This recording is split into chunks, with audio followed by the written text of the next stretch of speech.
Hello everyone, it's Joe here, and welcome back once again to my F1 22 My Team Career Mode journey. We are now at Spa for the Belgian Grand Prix, and we're heading into the second half of this final season now. It is Season 3, we are going for both the drivers and the constructors title in this campaign, and we did pretty well in France.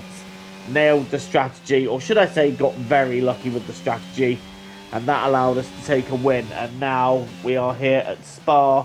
Let's see what we can do here then. Dan Ticktum has set the bar here, but you know what? I'm feeling this lap. I'm feeling the momentum that we could build here, and I think we've done too well this season to fall apart now. So here we go. Belgian Grand Prix. Let's hope for the best for this weekend. We start, of course, with Q1, and, well, I think that lap time should see us safe. Q2, however, is where it started to drizzle just a little bit. So I'm trying to get a crucial lap in as early as possible. This is where it really counts, because you go wrong here, you end up starting P16, and that is what we really wanted to avoid.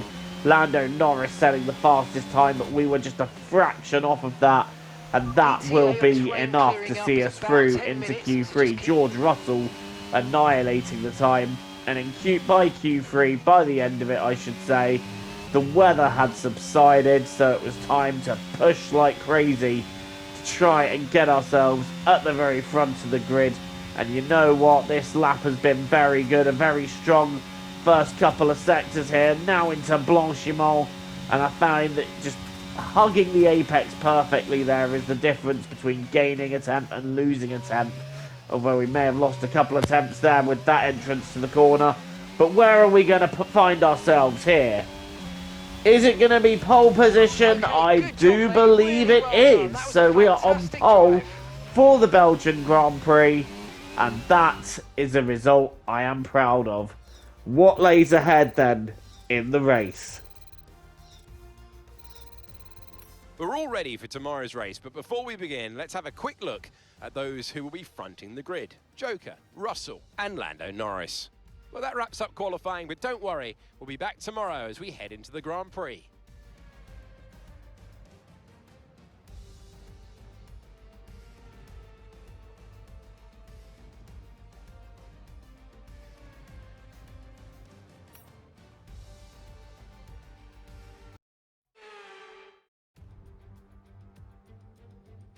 We're in Belgium once again for today's round of the Formula One World Championship.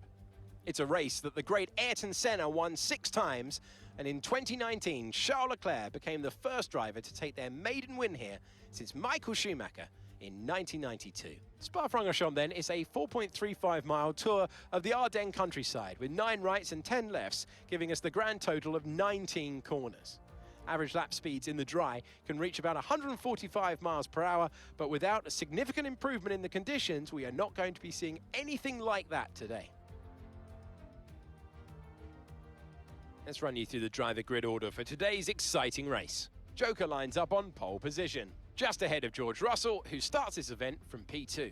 Considering the rest of the grid, we have Norris, Perez, Max Verstappen and Sainz, Ticktum, Latifi, Ocon and Mick Schumacher, Albon, Leclerc, Kevin Magnussen and Hamilton, Gasly, Vettel, Guan Yu Zhou and Jehan Daruvala, Drugovich, Stroll, Schwartzman and Yuki Tsunoda.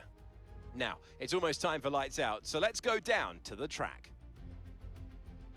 It's not going to be plain sailing for our drivers today, although with the sky falling as it is, perhaps sailing isn't too far from the truth. Anthony Davidson, could be a wet one today. Great to have you with us. What are your thoughts? It is a touch damp, isn't it?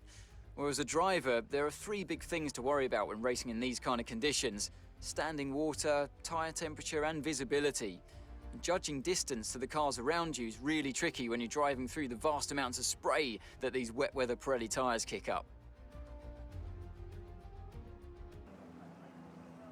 Right then, the formation lap has started, and I must say the weather conditions aren't the best today for visibility and grip. As each driver performs this lap, they'll be wanting to settle in and concentrate as this race in these conditions will require a lot of focus.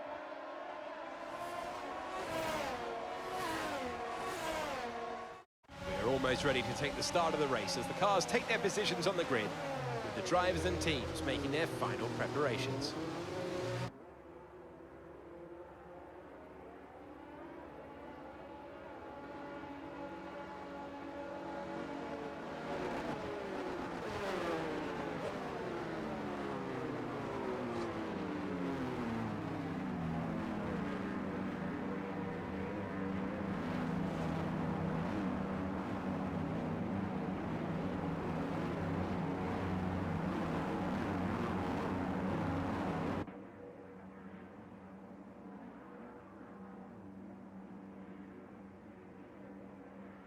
It's very, very damp and it's very, very slippery for the start of this Belgian Grand Prix.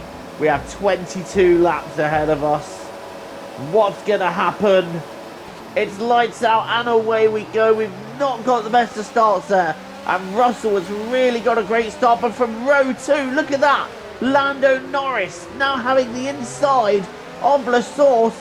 And it's the Ferrari driver that takes the lead on the first lap. Lando Norris with a brilliant start from P3 into P1. Perez having a look at the inside of Eau Rouge. That's not happening there, and I nearly lose it. Perez trying to have another look, but that's not happening. Verstappen may want to get involved here. He is under, well, both Red Bulls are within a tenth of me here. Perez up the inside, but I'm going to hold it around the outside and only give him the width of the car up the inside, slightly squeezing him. But we have managed to maintain P3 here as we now target Lando Norris and our teammate George Russell dead ahead. At the end of the first lap, it's very much status quo. Norris, Russell, Waters, Perez, Verstappen are your top 5. And my main championship rival Leclerc at the moment seems to be nowhere. So this is good for us at this point, but we need to try and jump the 2 cars in front. But my priority right now is letting Russell have a go at Norris, and then we can take him together. Like, that's my priority for the time being. Thinking of the team game here and playing the long game. We're on lap 3 then, and Russell's still right behind Norris. Norris holding the lead well. We've got a little bit wide at Eau Rouge, having to correct. That's going to allow Perez another look. We're going to take the inside. Perez on the left. Perez has got through, but we're going to take him back. He goes to the inside, and there's just more grip around the outside here. And we have been able to retake P3. The sky is starting to brighten up. The rain is going to ease off. And that puts us in a little bit of a disadvantaged position here because obviously Russell is ahead. So we need to try and get past both him and Norris, but like I said, I want to let George have a go at Lando first before I have a go at the pair of them. So we have actually dropped back a little bit from the pair of them here, just after the mistakes. But by the end of lap 5, we find ourselves back on the tail of this battle. And here we go. George Russell to the outside, Norris to the inside. And now they're side by side going into the bus stop. And Russell not quite able to make anything of it there. But we're going to slot in behind and again bide my time. Heading into La Source, I believe Russell might have a go down the Camel Straight here. And here we go. We're actually going to watch George Russell having a go at Lando Norris. Look how close he is. Surely Norris is not going to be able to fight this one off. They go side by side up the Camel Straight. Here comes George Russell down the outside. Is he going to be able to make the move stick? I think he is. Yes, Norris has dropped down, but he's still having a look up the inside of the little right-hander, but he hasn't made it work. So Russell takes the lead. Norris takes second. And I think I've just got into Lando Norris there. We're going to see what happened now from my POV. There they go then, side by side up the Camel Straight. George calculating the move to perfection. I'm now struggling to find where to go and thinking where I can get past Lando Norris. Norris is just a little bit compromised, and as I try to go for the outside, I've misjudged where Lando was going, and yet I've gone into Lando, and that is front wing damage. And not just that, that's Sergio Perez attacking me round the outside of the corner of No Name. Okay, copy. But he's not having that. He's not coming past me that easily. And now we have to, well, we've got to try and make this last until the track dries up before we pit in for the front wing. There we go, wide there. And Perez takes the position, and Verstappen now having a look down the inside of, well, I think that was Blanchimont, but Verstappen giving us a little bit of a tap there, and he's now having a go at the inside, but I've held it round the outside. We're going to brake later and keep P4, but Sergio Perez now up into third, and our day has just gotten that little bit worse. Russell sets the fastest lap. Russell now clearing. He's gone. He is checking out for the afternoon. And Verstappen is now coming back at me round the outside of Eau Rouge, trying to do the Mark Webber overtake. And you know what? He's done the Mark Webber overtake. A stunning move on us by Max Verstappen. And while I'm appreciating how good the move was, I'm sorry, Max, but I'm wanting that place back. And I'm going to take that place back. And I've taken that place back. And I'm actually really holding him up here. Perez has got 2.5 seconds up the road. And I'm struggling with a damaged front wing, so here we go, trying to just gently coax it until it's time to change onto the dry tyres. We make the change, and we change the front wing with it, and that's a relatively smooth stop for us, despite the front wing. We have got a bit of extra work to do now, so let's get on with it.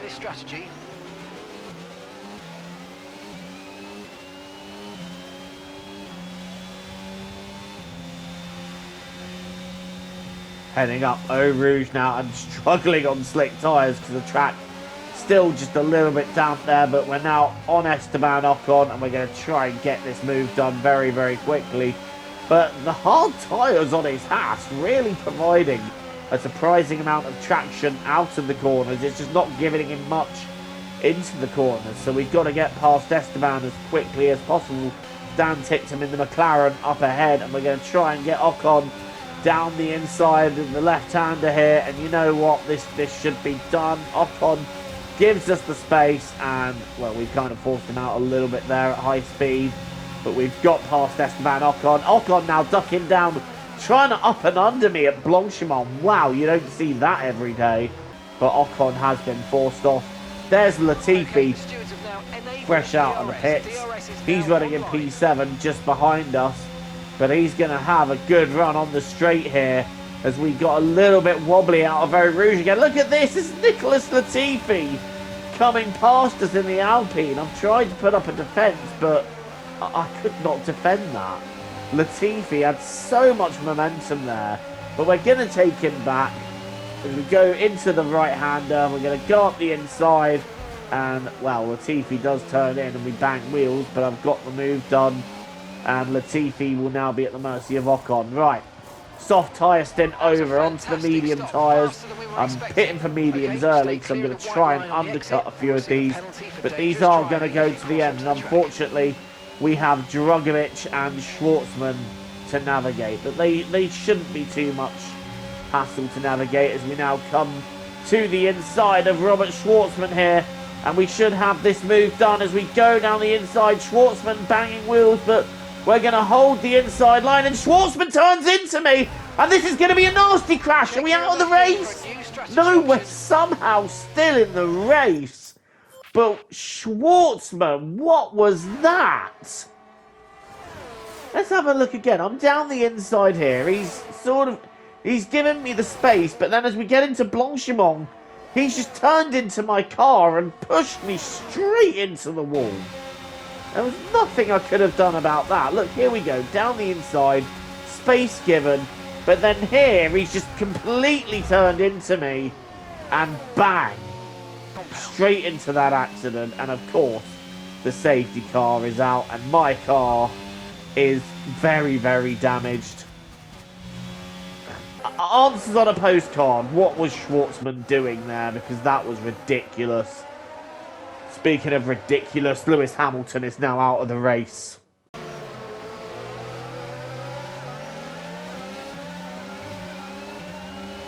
Okay, clear. Right, back with the action here. And we're on board with myself as we go down the inside of Zhou Guan Yu. And we take Sebastian Vettel for good measure as well. So that's 2 places in one, up into P16. And now we are chasing down, sorry, P18 I should say. Now chasing down Jehan Daruvala for 17th. So again, passing the Alfa Romeo, it shouldn't be too difficult. But, well, we saw what Schwartzman did to us, didn't we? I'm not going to let that go. That's really going to cost me some points in the title fight here, as we now have a look at the Alfa Romeo driver, who seems a little bit out of shape there. We're going to go to the high side, round the outside, and we move up another place. Right, Stroll dead ahead. We've got a yellow flag. I assume that's for Lewis Hamilton's stricken car, but let's not worry about that now, because we're going for the move on Lance Stroll. We're down the inside of Lance Stroll, and we have now passed Lance Stroll. And we've gained a position. Next up, Pierre Gasly in the AlphaTauri, who's right tucked up behind his teammate. And look at this. Here we go. Round the outside there. Taking both the AlphaTauri cars and just making it look pretty darn smooth, if I may say so. Next up is Felipe Drugovich, running in a very high 11th place. He'll be happy with that one, but he's not willing to let it go easy. We're going to have to fight him a bit for this one, and Drugovich still covering. But I'm going to dive down the inside at the bus stop, and Drugovich, he gives me the space. And I've given him the same space back for the inside if he wants to take it. He didn't take it, however, and now we're up into P11, chasing down Ocon and Magnussen. So, looking at some points here. And Magnussen in the McLaren, gotta be said, having a shocking day. I mean, I know I can't talk. My day just went from bad to worse. But Magnussen at one point was looking like the lead championship contender. So it's all gone wrong for him as the season has progressed. But you know what? That's Formula One. As the story goes on, contenders rise and fall, and that's what we have seen this season. Magnussen looks to be a strong contender, but it's just not transpired for him. Meanwhile, our other rival in the standings, Leclerc, is down in 8th, so he's not having a great day either. But this might be a chance to gain some points on him as we tag Magnussen there. I'm going to have to check that the car isn't damaged. And the car is fine. So now we're going to dive down the inside of Magnussen and take P9 as what I think was Verstappen going a little bit deep into La Source, and Leclerc is going to be all over him. But what we want to do is get past Leclerc, and if possible get past Albon too, because they're having a fight here, and this might be an opportunity. Leclerc and Albon still fighting each other. Leclerc's forced out wide by the Alpine. I'm going to try and dive down the inside of Leclerc here. Can we get this done? Yes, we do. I forced my car up the inside even more, and Albon just jumps out of the way. So we are now up into P7 and chasing down Verstappen for 6. Can we overtake the Red Bull? We're dealing with quite a significant amount of damage after crashing at Blanchimont. No thanks to Robert Schwartzman. But are we going to be able to get past Latifi or Verstappen? I think both of them are just a little bit too clear of me at this stage. But it is going to be a bit of a daring look up the inside as we tag Latifi. Verstappen holding his line. We're going to be side by side. Who's going to take it down the straight? It is going to be Verstappen. But P7 after everything we've been through in that race. Still some valuable points scored.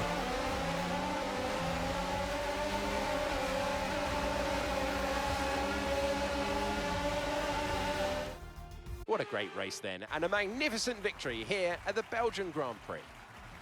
Tell me, Ant, how did they manage to achieve this win? I think it was clear what the main contributing factor out on track was: speed. I know it sounds like an awfully reductive statement, but fast cars win races, and we saw that today with our winner. Here comes your top 3, making their way down to the podium for what can only be described as a fantastic day for Formula One.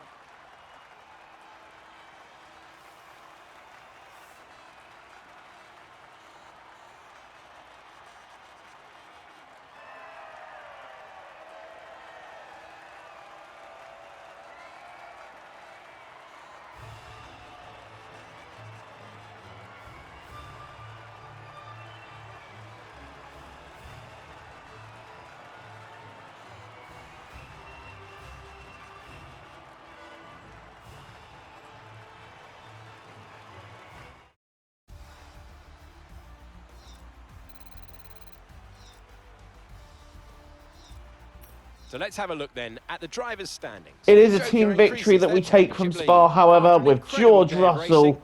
Who was your winning driver the of day, Belgian Ange? Grand Prix, Nicolas Lando Latifi gets Norris my vote finishing today. second It's time to check and out taking the us constructors' fastest lap at the standings. end, The drivers' so team moved to the Norris top of the robbing table. us at the fastest lap What an point, end to and another Carlos fantastic Sainz for weekend of Mercedes racing. scoring Thanks a to everyone brilliant who's joined us, podium in and we'll see P3. you for the next one. Ticktum moves up to 4th, and it is Nicolas Latifi scoring some great points for Alpine in 5th.